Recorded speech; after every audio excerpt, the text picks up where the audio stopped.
1403 was no ordinary year. It was a time of chaos, betrayal, and survival.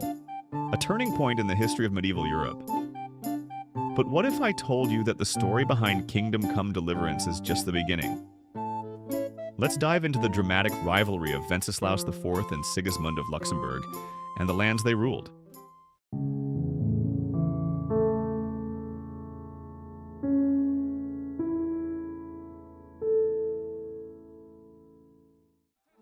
At the heart of this story is Bohemia, modern-day Czechia, the jewel of the Holy Roman Empire. Its silver mines in Kutna Hora funded the empire's wealth, while its capital, Prague, was a cultural and political hub.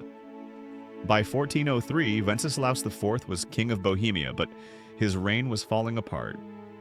Wenceslaus wasn't just king of Bohemia, he also held the title of King of the Romans, a position he inherited in 1376 as the designated heir to the Holy Roman Empire.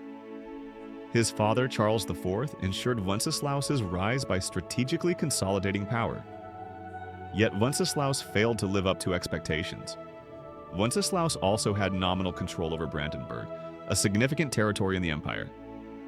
This land had been acquired by his father, Charles IV, and Wenceslaus inherited it in 1373. However, he handed control of Brandenburg to his younger half-brother Sigismund in an effort to strengthen family alliances. This move, intended to maintain unity, instead empowered Sigismund and laid the groundwork for their rivalry. Sigismund of Luxembourg, Wenceslaus's ambitious half-brother, ruled over an impressive realm of his own. By 1403, Sigismund was king of Hungary, and due to the Croatian-Hungarian Union, Allah's King of Croatia, he gained this title through his marriage to Mary of Hungary in 1385. As Queen Mary's consort, Sigismund consolidated his control over Hungary after her death in 1395. Hungary's vast resources and strong military provided him with the means to expand his influence. Sigismund also maintained control of Brandenburg, the territory gifted to him by Wenceslaus. This position gave him a critical foothold in the Holy Roman Empire and a staging ground for his military campaigns. In addition to Hungary and Brandenburg, Sigismund's ambitions extended to Bohemia, where he sought to unseat his brother and claim the crown for himself. By 1402, Sigismund made his move. Seizing on Wenceslaus's unpopularity with the Bohemian nobility, Sigismund captured him and imprisoned him in Vienna. With Wenceslaus out of the picture, Sigismund effectively controlled Bohemia. From his stronghold in Hungary, he launched a brutal campaign to secure the kingdom. Sigismund's mercenary armies, including the infamous Cumans, swept through Bohemia, leaving destruction in their wake. Villages were burned, towns plundered, and the people of Bohemia suffered immensely. This devastation is mirrored in Kingdom Come Deliverance, where the game's opening shows the destruction of Skalitz, an event rooted in the real violence of Sigismund's invasion. Skalitz, known historically for its silver mines, was a key strategic target for Sigismund. By seizing control of these resources, he could cripple Bohemia's economy and finance his military campaigns. The siege of Skalitz was not just about conquest, it was a calculated move to break the region's resistance by striking at its wealth.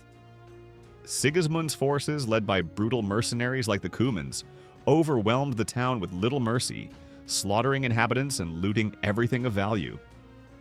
The systematic destruction of Skalitz was a grim reminder of the price of war and the length Sigismund was willing to go to secure his claim to Bohemia. Despite being imprisoned by Sigismund, Wenceslaus wasn't completely out of the picture. Loyal Bohemian nobles paid a ransom to free him, and he returned to a kingdom deeply divided. Nobles had to choose between supporting Wenceslaus, the legitimate but ineffective king, or backing Sigismund, the ruthless usurper promising order through fear. The brothers' feud continued without a clear winner.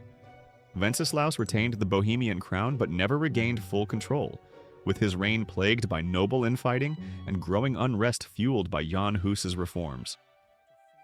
Sigismund, meanwhile, strengthened his grip on Hungary and Brandenburg, constantly scheming to bring Bohemia under his rule.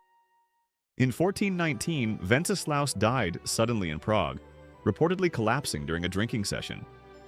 His death left Bohemia in chaos, triggering the Hussite Wars, a religious and political conflict that consumed Sigismund's later years.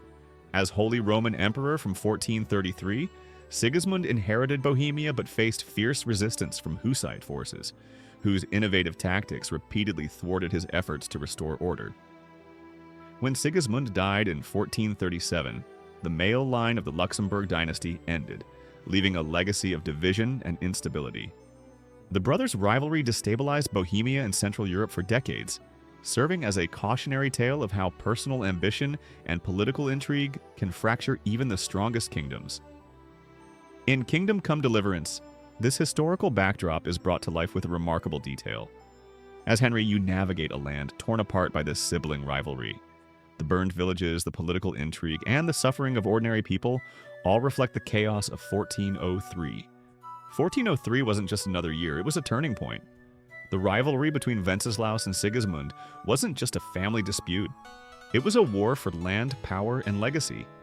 And thanks to Kingdom Come Deliverance, we get to experience this history firsthand, stepping into a world shaped by ambition, betrayal, and survival. What do you want to see in Kingdom Come Deliverance 2? Let us know in the comments, and don't forget to like, subscribe, and join us as we uncover more stories from history and gaming. See you in the next adventure.